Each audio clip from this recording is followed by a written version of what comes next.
Não vem no casamento, só família importante. Foi o que minha filha escreveu sem um pingo de remorso naquela mensagem que chegou numa quinta-feira de manhã, enquanto eu tomava café olhando pela janela da cozinha. Eu li 3 vezes, respirei fundo. Peguei minha xícara de porcelana, aquela que ela me deu no Dia das Mães 5 anos atrás, e tomei o resto do café devagar, calmamente, sentindo o gosto amargo queimar minha garganta. Então, abri meu computador e cancelei o pagamento do vestido de noiva dela. 15 mil reais que voltaram para minha conta com um clique. Vendi o presente que eu tinha comprado, um jogo de panelas Le Creuset que custou 8 mil, pelo Facebook Marketplace naquela mesma tarde. E mudei meu número de telefone antes do sol se pôr. 48 horas depois, quando a fatura do vestido chegou no e-mail dela com aviso de cancelamento e a cobrança integral caiu na conta dela, minha filha me ligou. Ou tentou ligar, porque o número que ela conhecia há 27 anos simplesmente não existia mais. E quando ela finalmente me encontrou, através da minha irmã, e viu meu rosto, viu que eu não estava chorando, não estava desesperada, não estava implorando por uma chance. O chão desabou sob os pés dela de um jeito que ela jamais imaginou possível. 1. 2. Amplificação do impacto. Sabe aquele momento em que você percebe que tudo que você construiu, cada tijolo que você colocou com as próprias mãos, cada sacrifício que você fez acreditando que era por amor, na verdade era visto como obrigação, quando você entende que sua presença, seu esforço, sua vida inteira dedicada a alguém, valia menos do que a opinião de gente que mal conhece sua história? Foi exatamente isso que senti quando li aquela mensagem. O barulho da notificação do celular ainda ecoava no silêncio da minha cozinha. O cheiro de café fresco que eu tinha acabado de fazer, o mesmo now indique os blocos.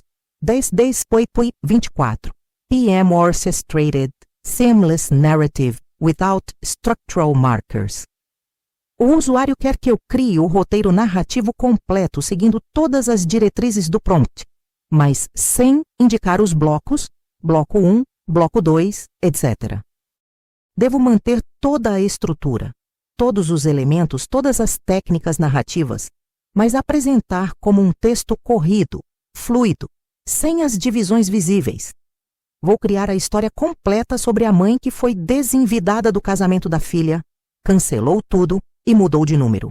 Preciso seguir. 50.060. 000 caracteres. Todos os elementos estruturais, mas sem mencionar bloco. Tom intimista. Primeira pessoa. Diálogos diretos com travessão. Detalhes sensoriais e específicos. CTAs emocionais integrados naturalmente. Sessão educativa integrada organicamente. Gancho forte no início. Progressão emocional. Ensinamento informativo. Encerramento circular. Vou começar com o gancho explosivo e desenvolver toda a narrativa de forma fluida. Não vem no casamento, só família importante. Foi o que minha filha escreveu sem um pingo de remorso naquela mensagem que chegou numa quinta-feira de manhã, enquanto eu tomava café olhando pela janela da cozinha. Eu li 3 vezes, respirei fundo. Peguei minha xícara de porcelana, aquela que ela me deu no Dia das Mães 5 anos atrás, e tomei o resto do café devagar, calmamente, sentindo o gosto amargo queimar minha garganta. Então, abri meu computador e cancelei o pagamento do vestido de noiva dela. 15 mil reais que voltaram para minha conta com um clique. Vendi o presente que eu tinha comprado, um jogo de panelas Le Creuset que custou 8 mil, pelo Facebook Marketplace naquela mesma tarde. E mudei meu número de telefone antes do sol se pôr. 48 horas depois, quando a fatura do vestido chegou no e-mail dela, com aviso de cancelamento, e a cobrança integral caiu na conta dela, minha filha me ligou. Ou tentou ligar, porque o número que ela conhecia há 27 anos simplesmente não existia mais. E quando ela finalmente me encontrou, através da minha irmã, e viu meu rosto, viu que eu não estava chorando, não estava desesperada, não estava implorando por uma chance. O chão desabou sob os pés dela de um jeito que ela jamais imaginou possível. Sabe aquele momento em que você percebe que tudo que você construiu, cada tijolo que você colocou com as próprias mãos, cada sacrifício que você fez acreditando que era por amor, na verdade era visto como obrigação? Quando você entende que sua presença, seu esforço, sua vida inteira dedicada a alguém valia menos do que a opinião de gente que mal conhece sua história? Foi exatamente isso que senti quando li aquela mensagem. O barulho da notificação do celular ainda ecoava no silêncio da minha cozinha.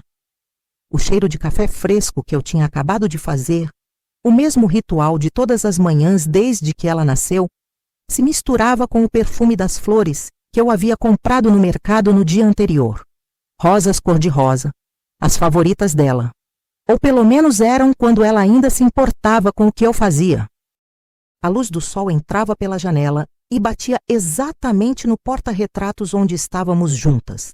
Ela, com 5 anos, sorrindo sem os 2 dentes da frente, abraçada em mim como se eu fosse o centro do universo dela. Por fora, eu parecia calma. Continuei tomando meu café, olhando o jardim que eu mesma plantei. Mas por dentro, algo se quebrou de um jeito tão profundo, tão definitivo, que eu sabia que nunca mais seria a mesma. E não era tristeza, era clareza. Aquela clareza dolorosa que vem quando você finalmente para de se enganar. Mas calma, deixa eu te contar direito como chegamos até aqui. Porque essa história não começou naquela quinta-feira de manhã, não. Ela começou 27 anos atrás, quando uma menina de olhos castanhos nasceu pesando 2,8 kg, 3 semanas antes do previsto, e mudou minha vida para sempre. Meu nome é Helena Cristina Almeida. Tenho 53 anos, sou professora de matemática aposentada depois de 31 anos trabalhando na rede estadual de ensino. Recebo 4.800 de aposentadoria. Mas o que sustenta minha vida de verdade são os 3 apartamentos que eu comprei ao longo dos anos, fruto de cada hora extra que fiz, cada final de semana que passei dando aula particular, cada férias que transformei em curso de reforço. 2 apartamentos de 2 quartos no bairro Jardim Paulista, que alugam por $2,200 cada um, e um estúdio no centro, que rende $1.300 por mês. Junto isso, me dá $10.500 todo mês. Vivi bem, trabalhei duro e construí cada centavo do que tenho. Sou viúva há 18 anos. Meu marido, Ricardo, morreu de infarto fulminante aos 43 anos, enquanto jogava futebol com os amigos numa tarde de domingo. O médico disse que foi rápido, ele não sofreu, como se isso aliviasse a dor de ficar sozinha com uma filha de 9 anos e uma pilha de contas para pagar. Ricardo era bancário, ganhava bem, mas nunca foi de pensar no futuro. Quando ele morreu, descobri que não tinha seguro de vida, que tinha dívidas no cartão de crédito, que o carro estava financiado e atrasado. Peguei o dinheiro da indenização que a empresa pagou, li 35 mil, e usei mal 15 mil para quitar as dívidas dele. Os 20 mil que sobraram foram a base do meu primeiro investimento. Criei minha filha sozinha desde então, Júlia, minha Júlia.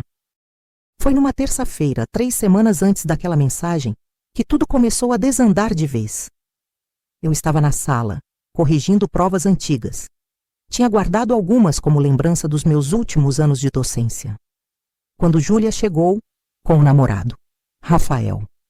Advogado, 32 anos, formado pela USP, família de Moema, aquele tipo de gente que nunca precisou se preocupar se ia ter dinheiro para pagar a conta de luz no fim do mês. Mãe, a gente precisa conversar sobre o casamento, Júlia disse, se sentando no sofá sem nem me cumprimentar direito. Rafael ficou de pé, meio desconfortável, mexendo no celular. Claro, filha, o que foi? Perguntei, fechando meu caderno. É sobre a lista de convidados. A sogra do Rafael está ajudando a organizar e... Bem, ela acha que tem gente demais da sua família. Olhei para ela, esperando que fosse uma piada de mau gosto. Como assim, gente demais? É que... tipo... Sua irmã, seus primos, aquele povo todo do interior. A família do Rafael é... diferente, mais refinada. A sogra dele acha que vai causar uma impressão estranha misturar, sabe? Refinada. Aquela palavra ficou queimando no ar entre nós. Júlia, minha família te criou. Quando você tinha 12 anos e eu precisava trabalhar até tarde, quem ficava com você? Minha irmã. Quando você queria fazer cursinho pré-vestibular e eu não podia pagar sozinha, quem ajudou? Meu primo Jorge. Aquele povo do interior que você está desprezando agora foi o povo que sempre esteve aqui. Ela desviou o olhar constrangida. Não é desprezo, mãe. É só que não combina com o tipo de festa que a gente está planejando. Rafael finalmente falou.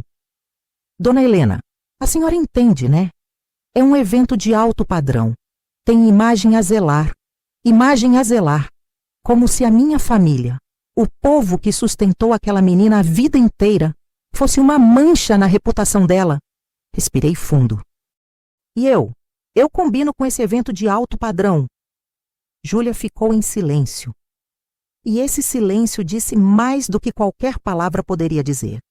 Depois que eles saíram naquele dia, eu fiquei parada na frente da janela por 40 minutos, só olhando a rua vazia. Sabe quando você percebe que perdeu alguém, mas a pessoa ainda está viva? Que você foi trocada, substituída, apagada da história que você mesma escreveu? Fui até o meu quarto, abri a gaveta da cômoda, aquela de madeira de lei que comprei num antiquário, em 2003, logo depois de conseguir comprar meu primeiro apartamento para alugar. E peguei o álbum de fotografias. Precisava me lembrar de quem eu era. Precisava me lembrar do que eu tinha construído. A primeira foto que peguei foi do dia que Júlia nasceu. Eu, com 26 anos, magra demais, olheiras profundas, cabelo preso num rabo de cavalo bagunçado, segurando aquele serzinho minúsculo enrolado numa manta cor-de-rosa. Ricardo ao meu lado, mão no meu ombro, sorriso de orgulho estampado no rosto. A gente não tinha dinheiro para quarto particular, então ela nasceu numa enfermaria com outras 6 mulheres, o barulho de bebês chorando ecoando pelas paredes descascadas do hospital público. Ricardo era instalador de alarmes numa empresa de segurança quando nos conhecemos. Ganhava $1.800 por mês. Eu era professora eventual, pegava substituições quando apareciam, tirava uns 1.200 mais se tivesse sorte. A gente morava num apartamento alugado de 1 quarto e sala em Itaquera, 650 de aluguel, que comprometia metade do nosso orçamento. Mas a gente era feliz? Meu Deus, como a gente era feliz! Júlia cresceu usando roupa que minha irmã Márcia passava pra gente, as roupas que minha sobrinha não usava mais. Comia papinha que eu fazia em casa, porque comprar pronta era desperdício de dinheiro que a gente não tinha. Aprendeu a andar segurando na parede rachada da nossa sala. Aprendeu a falar chamando mamãe, enquanto eu corrigia pilhas e pilhas de prova na mesa da cozinha, ganhando 2 vezes no 50 por prova corrigida para complementar a renda. Quando Júlia tinha 6 anos, finalmente passei no concurso para professora efetiva. Lembro do dia que saiu o resultado, 14 de novembro de 2003. Chorei tanto que Ricardo achou que tinha acontecido algo ruim. Dei 2.400 reais de salário inicial. Parecia uma fortuna. Conseguimos sair de Itaquera e alugar um apartamento melhor em São Mateus, 2 quartos, 800 dadauas de aluguel. Júlia finalmente teve um quarto só dela. Ricardo morreu 3 anos depois. O que eu descobri nos dias seguintes àquela conversa sobre a lista de convidados me fez questionar tudo o que eu achava que sabia sobre minha filha. Ela tinha deixado o laptop aberto na sala, numa tarde em que passou aqui para pegar uns documentos. Eu não ia mexer, juro que não ia. Mas estava aberto na conversa do WhatsApp web dela com Rafael, e eu vi. Minha mãe está sendo difícil com a lista. Não entende que não dá para levar aquele bando de caipira para o nosso casamento. Fala para ela que é decisão da família, não sua. Assim ela não fica brava com você. Já falei. Mas ela está insistindo. Acho que vou ter que ser mais direta. Sua sogra disse que se a família da sua mãe for, a família dela não vai. E você sabe que a gente precisa dessa conexão. Meu pai já está conversando com o sócio dele sobre me incluir no escritório. Eu sei, vou dar um jeito. No fim das contas, minha mãe sempre cede. Ela não consegue me ver chateada. Ali estava tudo. Cada conversa, cada gesto carinhoso nas últimas semanas, cada "te amo, mãe" que ela tinha dito, era calculado. Não era sobre família refinada ou imagem. Era sobre conveniência. Minha filha estava me trocando por uma vaga num escritório de advocacia. Minha presença, minha família, minha história inteira valia menos do que um cartão de visita com o nome dela embaixo de advogada associada. Comecei a lembrar de outras situações que, na época, pareceram pequenos mal-entendidos, mas agora faziam sentido. Como quando ela me pediu para não buscar ela na faculdade porque os amigos estavam olhando. Ou quando fez questão de me apresentar como minha mãe professora aposentada, enfatizando o aposentada como se fosse uma desculpa.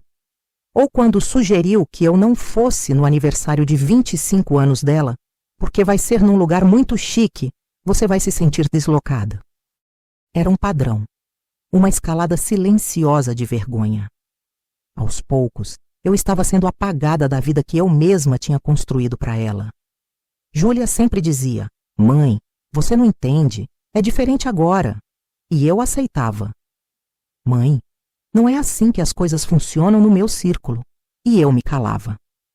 "Mãe, você é de outra geração." E eu engolia, era sutil, constante. Ela me isolava, e eu nem percebia, porque vinha embrulhado em "é pro seu bem" e "não quero que você passe vergonha." Foi numa sexta-feira, 2 semanas depois daquela descoberta, que algo dentro de mim quebrou de vez. Não foi raiva, foi clareza. Aquela clareza fria e cristalina que vem quando você para de se enganar e, finalmente, enxerga a verdade nua e crua. Comecei a planejar. Pesquisei sobre cancelamento de pagamentos, li cada linha do contrato que eu tinha assinado quando me comprometi a pagar o vestido de noiva. Tinha uma cláusula que permitia cancelamento com devolução de 80% do valor, se feito até 30 dias antes da retirada. Faltavam 32 dias. Liguei para o meu advogado, Dr. Henrique, que me ajudou com a compra dos apartamentos. Expliquei a situação. "Dona Helena, a senhora tem certeza? É sua filha." "Tenho certeza, Dr. Henrique. E por ser minha filha que isso dói tanto. Mas não vou financiar minha própria humilhação. Organizei cada documento, cada comprovante de pagamento."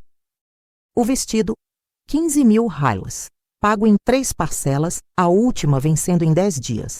As alianças, de 4.500 daus que eu tinha dado como presente antecipado. O jogo de panelas Le Creuset, 8.000 railas, comprado 3 meses antes em promoção. A contribuição para o buffet que a sogra de Júlia sugeriu que eu fizesse. 12.000 railas já transferidos. Transferi os 12.000 reais do buffet de volta para minha conta. Enviei e-mail para o buffet explicando que não seria mais responsável por aquela parte. Cancelei o pagamento do vestido. Anunciei as panelas no Facebook Marketplace por 6.500 reais, prejuízo de 1.500 naris, mas valeria cada centavo. Pedi as alianças de volta, alegando que queria fazer uma modificação no design. E o mais importante, liguei para a operadora e mudei meu número de telefone. O número que Júlia conhecia desde que ganhou seu primeiro celular, aos 12 anos. O número que ela ligava quando precisava de algo. O número que era a linha direta com a mãe que sempre dizia sim. Expliquei para minha irmã Márcia o que estava acontecendo. Ela ficou chocada. "Helena, você tem certeza? Cortar contato assim?" "Márcia, eu não tô cortando contato. Tô estabelecendo um limite. Pela primeira vez na vida, tô dizendo não. E se ela quiser me encontrar, vai ter que fazer um esforço de verdade." Passei as semanas seguintes numa calma estranha. Arrumei meu apartamento, organizei meus documentos, visitei amigos que não via há tempos. Quando Júlia tentava me ligar e caía na caixa postal dizendo que o número não existia mais, eu imaginava a confusão dela e não sentia culpa, sentia paz. Foi numa quinta-feira de manhã, exatamente às 9h47, Eu lembro porque olhei para o relógio da cozinha quando o celular vibrou, que a mensagem chegou. Mãe, tentei ligar, mas seu telefone não funciona. Troquei de número? Temos que conversar sobre os últimos ajustes do casamento. Me liga nesse número assim que puder. Eu li, respirei fundo e respondi. Júlia, meu número é o mesmo, só bloqueei o seu. Sobre o casamento, não vou mais contribuir financeiramente e não estarei presente. Desejo felicidades a você e Rafael. Mãe! A resposta veio em 15 segundos. Mãe, isso é ridículo. A gente precisa conversar pessoalmente. Onde você tá? Não tenho interesse em conversar no momento. Cuide bem da sua vida. E então veio a mensagem que me fez perceber o quanto eu tinha sido usada durante todos aqueles anos. Tá bom, já entendi. Você tá de birra porque eu não convidei aquele povo do interior. Mas sério, mãe, você vai fazer esse drama todo por causa disso? Olha, vou ser sincera. Não vem no casamento, só família importante. Pronto, falei. Agora para com essa palhaçada e me devolve o que é meu. Só família importante. 27 anos resumidos numa frase. Cada noite que passei acordada quando ela estava doente. Cada trabalho extra que peguei para pagar a faculdade particular que ela queria fazer. Cada sonho meu que deixei de lado para realizar os dela. Cada lágrima que sequei. Cada medo que afastei. Cada sacrifício que fiz. Só família importante. Li a mensagem 3 vezes e então fiz algo que jamais pensei que faria. Bloqueei o número dela completamente, sem chance de voltar atrás com um clique acidental. E voltei para o meu café, que já estava frio, mas não me importei. Tomei assim mesmo. O que Júlia não sabia é que naquele exato momento, o e-mail do ateliê do vestido estava chegando na caixa de entrada dela. Cancelamento processado. Saldo devedor de 15 mil transferido para a responsabilidade da noiva. Favor efetuar pagamento até 15/09/2024 para evitar juros. 2 horas depois, minha irmã Márcia me ligou. Helena, a Júlia está aqui em casa desesperada. Diz que você cancelou tudo, que ela está recebendo cobranças, que o vestido vai para o protesto se ela não pagar até semana que vem. E ela quer falar com você. Tá chorando, Helena. Falou que errou, que não era para ser assim. Márcia, me passa ela. Ouvi um barulho de telefone sendo passado, fungadas, soluços. Mãe! A voz dela saiu fina, quebrada. Mãe, pelo amor de Deus, o que você fez? O que eu fiz? Eu te dei exatamente o que você pediu, Júlia. Você disse que eu não sou família importante. Então estou agindo de acordo. Família importante resolve os próprios problemas. Mas o vestido, o buffet, as panelas... Mãe, são 15 mil só do vestido. Eu não tenho esse dinheiro agora. Deveria ter pensado nisso antes de me humilhar. Eu não quis humilhar você. Foi a sogra do Rafael que... Não, Júlia, foi você. Você escreveu aquela mensagem. Você escolheu aquelas palavras. Você decidiu que minha família, que eu, não era importante o suficiente para o seu grande dia. E agora, você vai ter que lidar com as consequências disso. Silêncio do outro lado. Só o som da respiração pesada dela. Mãe, eu preciso de você. Ela sussurrou. Engraçado, você não precisava de mim quando escreveu Só Família Importante.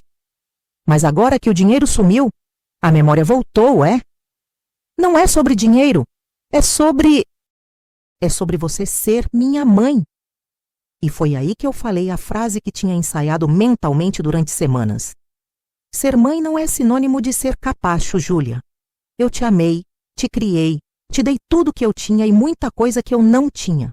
Trabalhei dobrado a vida inteira para você nunca passar necessidade. E você me pagou com vergonha. Vergonha de mim, da minha família, da minha origem. Então não, minha filha. Dessa vez você vai resolver sozinha. Ou com a sua família importante. Aquela família refinada que tem imagem a zelar. Desliguei antes que ela pudesse responder. Minha irmã me ligou de volta 5 minutos depois. Helena, ela está destruída. Falou que vai ter que pegar empréstimo para pagar o vestido. Que pegue. Vai ser uma boa lição sobre respeito. Você não está exagerando? Ela é sua filha única. Exatamente por isso que eu preciso fazer isso, Márcia. Porque se eu não ensinar para ela agora que existe consequência para a crueldade, quem vai ensinar? A vida vai ensinar de um jeito muito pior. Nos dias seguintes, Júlia tentou de tudo. Mandou mensagens pelo Instagram, pelo Facebook, pelo LinkedIn. Apareceu no meu prédio, mas o porteiro tinha ordens minhas de não deixar subir. Mandou Rafael para tentar conversar comigo. Eu o recebi no hall de entrada. Dona Helena, por favor, a gente errou. Eu admito que influenciei a Júlia de forma errada. Minha família, eles têm uma visão muito elitista das coisas. Mas eu amo sua filha. E ela ama a senhora. Não deixe esse mal-entendido destruir 27 anos de relação. Rafael, não foi um mal-entendido. Foi uma escolha. Vocês escolheram.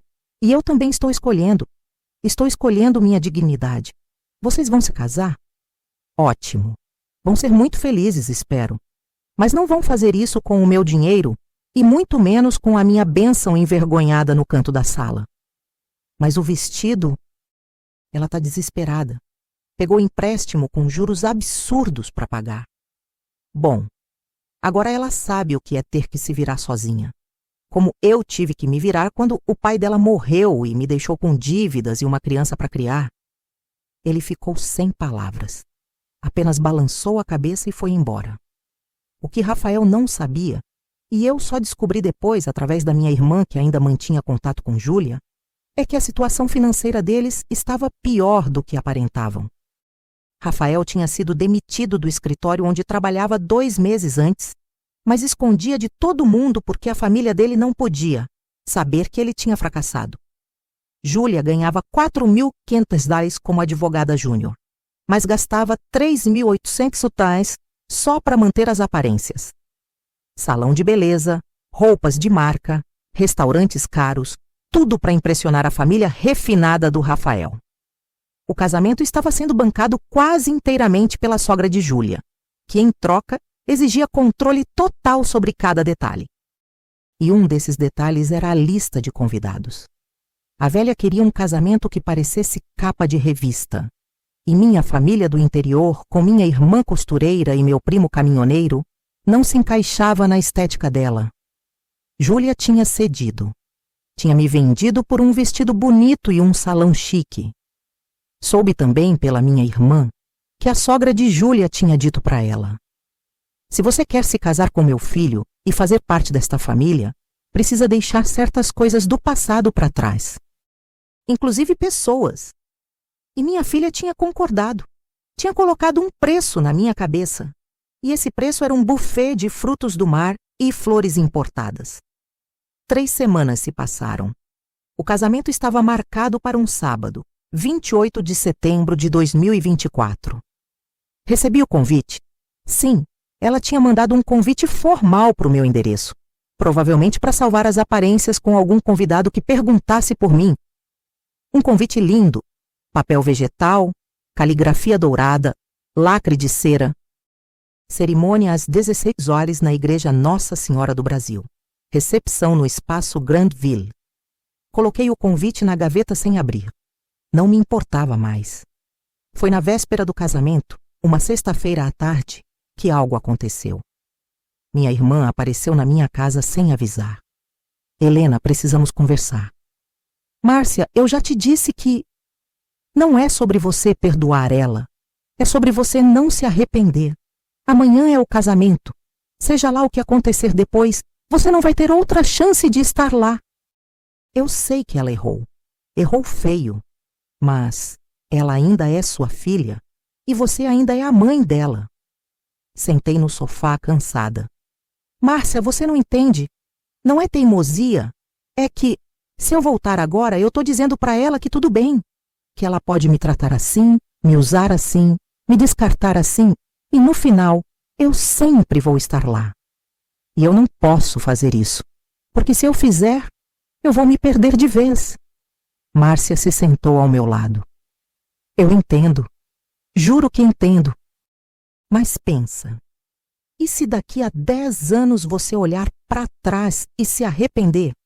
E se você perder ela para sempre por causa disso? E se eu me perder para sempre se voltar?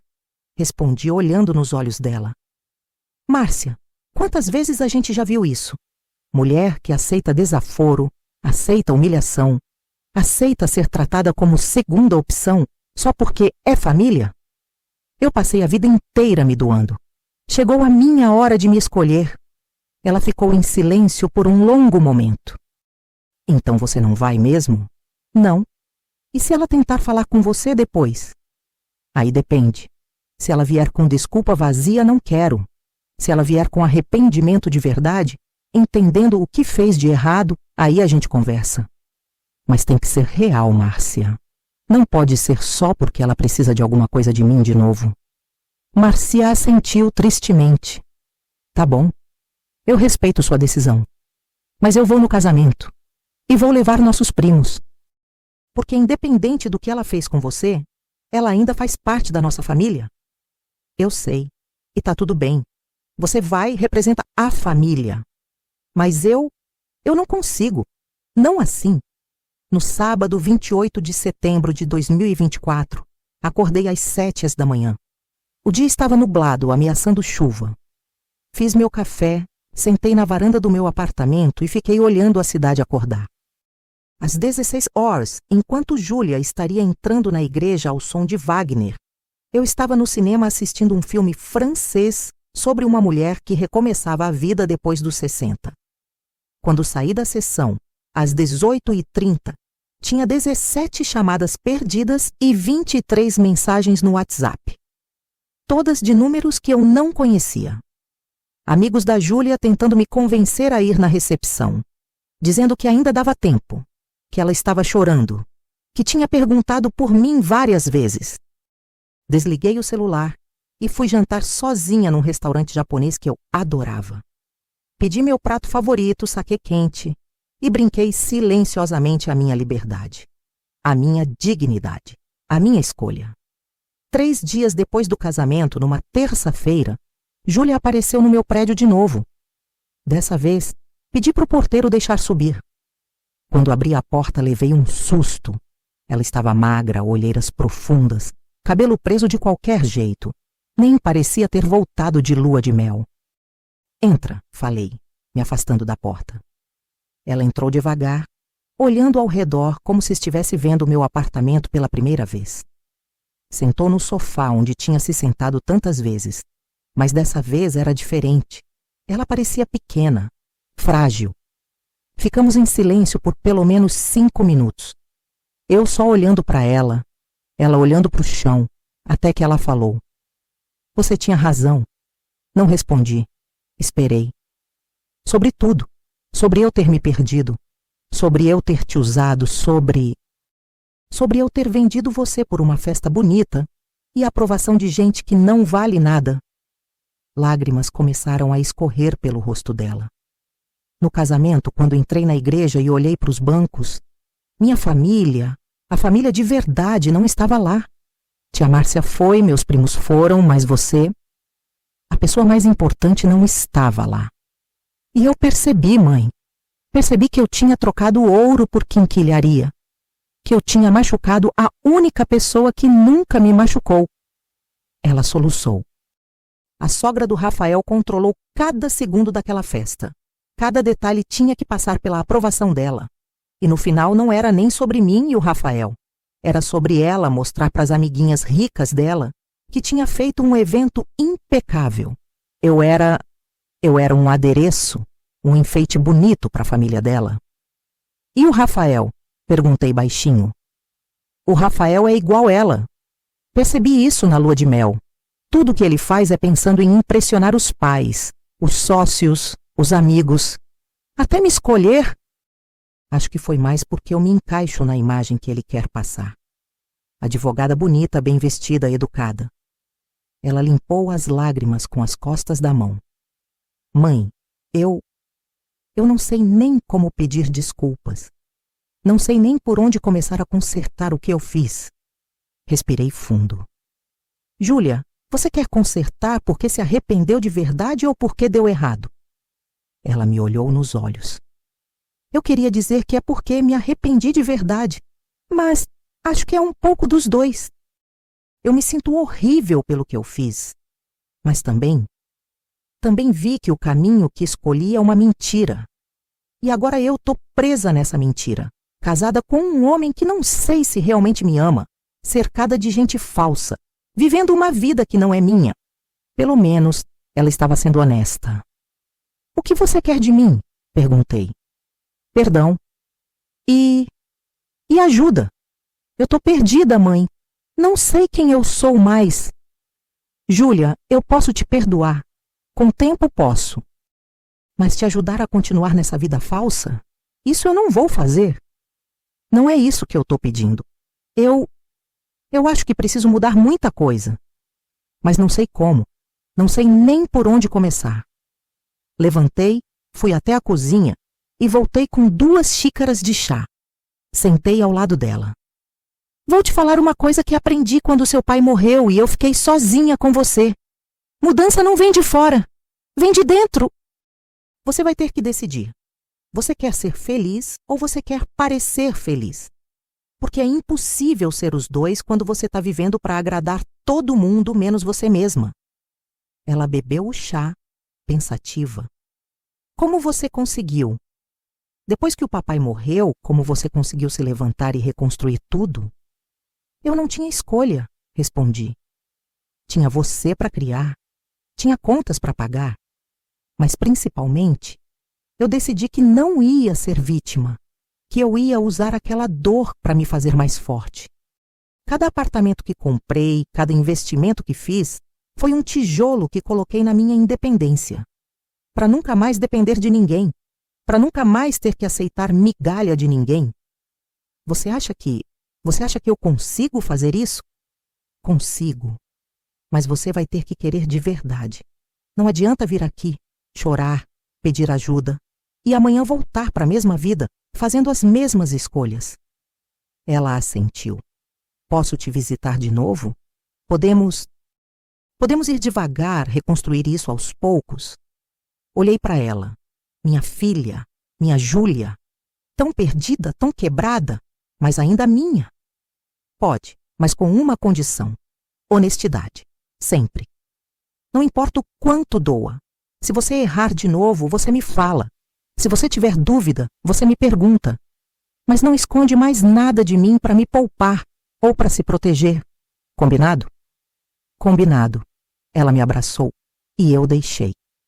Não era perdão completo. Não era a volta ao normal, mas era um começo. O que Júlia não sabia, e só descobriu meses depois, é que sua sogra tinha um plano muito mais calculista do que ela imaginava. A velha queria que Rafael se casasse com alguém apropriada, porque estava planejando transferir parte dos negócios da família para ele. Mas só se ele estivesse estabelecido com uma esposa que projetasse a imagem certa. Júlia era perfeita no papel. Bonita, educada, advogada. Mas a sogra queria controle total. Controlava desde a roupa que Júlia usava em jantares de família até as opiniões que ela podia ou não expressar em público. 3 meses depois do casamento, Júlia começou terapia. E 6 meses depois, decidiu que queria se separar. Não foi fácil. A família do Rafael fez de tudo para impedir, oferecendo dinheiro, ameaçando com processo, usando cada tática de manipulação que conheciam. Mas Júlia se manteve firme. E eu estive ao lado dela. Não porque tinha esquecido o que ela fez, mas porque vi que ela estava realmente tentando mudar. Hoje, 1 ano e meio depois daquela mensagem, acordo numa manhã de quarta-feira e vejo o sol entrando pela janela da cozinha. Pela janela, vejo o jardim que plantei, as flores que cultivo, a vida que construí tijolo por tijolo. Minha rotina agora inclui aulas de yoga 3 vezes por semana, um grupo de leitura com minhas amigas e jantares mensais com minha família, minha verdadeira família, aquela que sempre esteve lá. Diferente de antes, quando cada decisão que tomava era pensando em Júlia, agora eu penso em mim primeiro E não é egoísmo, é autocuidado. A sensação é de leveza, de liberdade. Júlia mora sozinha agora, num apartamento pequeno que ela mesma aluga com o salário dela. Ainda é advogada, mas saiu do ramo corporativo e foi trabalhar numa ONG que defende direitos de mulheres em situação de vulnerabilidade. Ganha menos, mas diz que finalmente sente que está fazendo algo que importa. Ela vem me visitar 2 vezes por mês. A gente toma café, conversa sobre a vida, sobre os erros, sobre os acertos. Não é como era antes, e acho que nunca vai ser. Mas é honesto, é real, e isso é muito mais valioso. Tem uma coisa importante que eu aprendi durante todo esse processo, e que gostaria de ter sabido antes. No Brasil, existe algo que muita gente desconhece sobre relações familiares e limites. Segundo especialistas em psicologia familiar, estabelecer limites saudáveis não é abandono, é proteção. É o que chamam de desengajamento emocional seletivo, quando você decide não aceitar mais comportamentos tóxicos, mesmo vindo de pessoas que você ama. A terapia me ensinou sobre um conceito chamado parentificação reversa, que é quando os filhos adultos tratam os pais como se fossem apenas provedores de recursos, mas não pessoas com sentimentos e necessidades.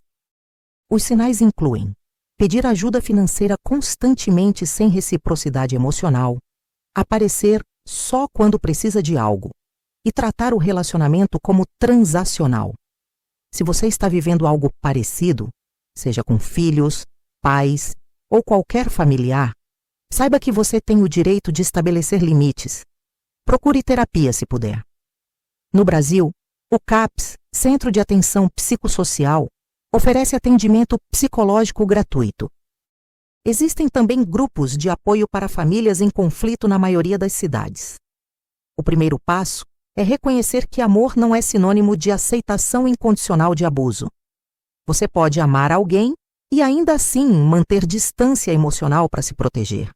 E lembre-se, quem te ama de verdade respeita seus limites. Quem só te procura para usar você, vai embora quando você diz não. A Defensoria Pública também pode ajudar, se a situação envolver questões patrimoniais ou abuso financeiro. E se você tem dúvidas sobre seus direitos em relação a heranças ou proteção de patrimônio, procure um advogado especializado em direito de família. Documentação é essencial. Guarde comprovantes de tudo. Conversas, transferências, acordos. Aprendi que família verdadeira não é aquela que compartilha seu DNA, mas aquela que compartilha seu coração. É aquela que te respeita nos dias bons e ruins, que valoriza sua presença, não sua conta bancária. Que te ama pelo que você é, não pelo que você pode oferecer. Hoje, enquanto tomo meu café numa terça-feira de manhã fria, olho para minha sala e vejo Júlia sentada no sofá, tomando café comigo, conversando sobre o caso novo que ela pegou na ONG. Não porque ela precisa de dinheiro, não porque tem festa chique para planejar, mas porque ela quer estar aqui, porque ela escolhe estar aqui. E quando ela sorri, aquele sorriso de menina de 5 anos que eu conhecia, sinto que talvez, só talvez, valeu a pena cada lágrima, cada noite sem dormir, cada decisão difícil. Porque eu não perdi minha filha. Eu a encontrei de novo, mas dessa vez encontrei também a mim mesma. E no processo, aprendi que o amor verdadeiro não é aquele que aceita tudo. É aquele que exige respeito, que estabelece limites, que diz não quando precisa. Pego minha xícara, tomo o último gole de café e penso: essa sim é a verdadeira riqueza. Não é dinheiro no banco, não é propriedade, não é status, é dignidade. É saber que você vale mais do que qualquer um te faz acreditar. É ter a coragem de caminhar sozinha quando a companhia te diminui. E isso ninguém nunca vai poder tirar de mim. Se essa história tocou seu coração de alguma forma, se você já passou por algo parecido, ou conhece alguém que está vivendo uma situação assim, deixa aqui nos comentários. Conta pra gente de onde você está assistindo. Compartilha a sua história.